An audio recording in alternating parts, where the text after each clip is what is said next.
Vietnam যুদ্ধ এই নামটি শুনলেই যুক্তরাষ্ট্রের ইতিহাসের সবচেয়ে বিতর্কিত ও ব্যয়বহুল সামরিক অভিযানের কথা মনে পড়ে। কয়েক দশক ধরে এটিকেই যুক্তরাষ্ট্রের সবচেয়ে বড় কৌশলগত ব্যর্থতা হিসেবে দেখা হয়েছে। কিন্তু এখন নতুন এক দাবি সামনে এসেছে, আর সেই দাবি হলো ইরানের বিরুদ্ধে যুক্তরাষ্ট্রের যুদ্ধ নাকি ভিয়েতনামের চেয়েও বড় পরাজয়ে পরিণত হয়েছে।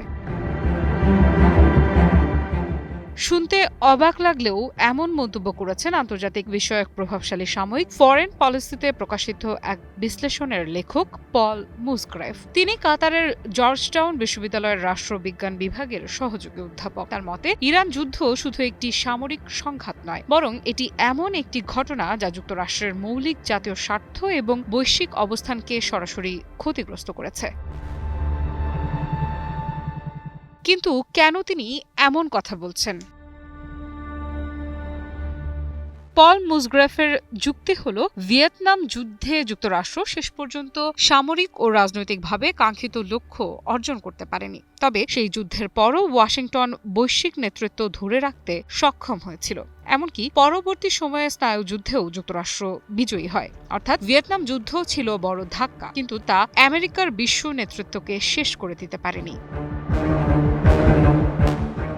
কিন্তু ইরান যুদ্ধের ক্ষেত্রে পরিস্থিতি ভিন্ন বলে মনে করেন তিনি। তার ভাষায়, এই সংঘাত এমন এক সময়ে ঘটেছে যখন বিশ্ব ব্যবস্থা দ্রুত পরিবর্তিত হচ্ছে, নতুন শক্তিগুলো উঠে আসছে, আন্তর্জাতিক জোটগুলোর চরিত্র বদলাচ্ছে এবং যুক্তরাষ্ট্রের প্রভাব নিয়ে আগের মতো একমত নয় অনেক দেশ।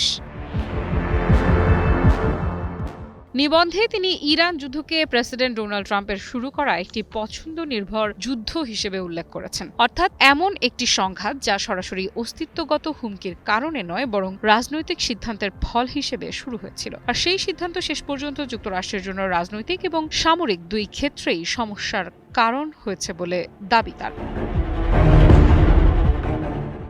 আরও গুরুত্বপূর্ণ বিষয় হলো, এই যুদ্ধের প্রভাব শুধু যুদ্ধক্ষেত্রেই সীমাবদ্ধ থাকবে না বলে মনে করছেন বিশ্লেষকেরা, বরং এর ঢেউ আঘাত করতে পারে মার্কিন অভ্যন্তরীণ রাজনীতিতে।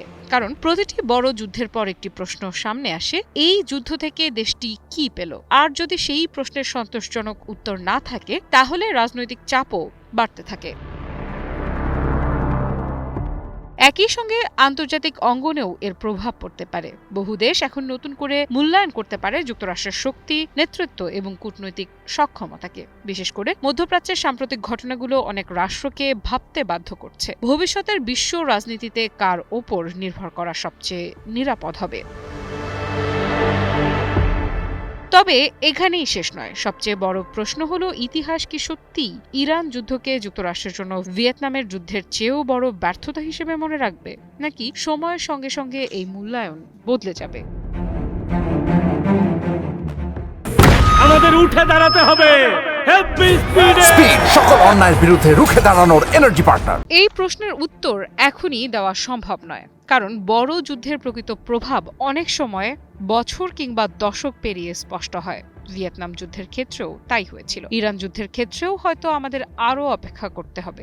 তবে ফরেন পলিসিতে প্রকাশিত এই বিশ্লেষণ একটি বিষয় স্পষ্ট করে দিয়েছে, ইরান ঘিরে সংঘাত শুধু মধ্যপ্রাচ্যের ঘটনা নয়, এটি এমন একটি অধ্যায় যার প্রভাব ওয়াশিংটনের রাজনীতি থেকে শুরু করে বৈশ্বিক শক্তির ভারসাম্য পর্যন্ত পৌঁছাতে পারে।